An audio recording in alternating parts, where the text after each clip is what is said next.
અમદાવાદમાં લંડન જતી એર ઇન્ડિયાની AL171 ક્રેશ થતા 290 થી વધુ લોકોના મોત થયા છે.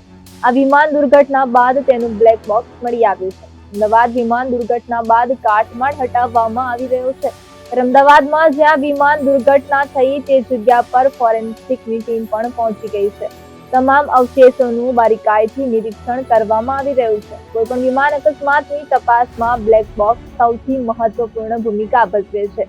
નામ ભલે બ્લેક બોક્સ હોય પરંતુ તે નારંગી રંગનું હોય છે, કારણ કે દુર્ઘટના બાદ કાટમાળમાંથી તેને શોધવામાં સરળતા રહે છે, જેમાં બે ભાગ હોય છે: ફ્લાઇટ ડેટા રેકોર્ડર અને કોકપિટ વોઇસ રેકોર્ડરમાં. આ બંને મળીને બ્લેક બોક્સ કહેવાય છે. બ્લેક બોક્સ ફ્લાઇટમાં ડેટા રેકોર્ડર એવી રીતે ડિઝાઇન કરવામાં આવ્યું છે કે તે સુરક્ષિત રહે છે અને ખતરનાક દુર્ઘટનામાં પણ તેને કોઈ નુકસાન થતું નથી. પ્લેન દુર્ઘટના કયા કારણોસર બની તે સમજવામાં બ્લેક બોક્સ ખૂબ જ મદદરૂપ થાય છે.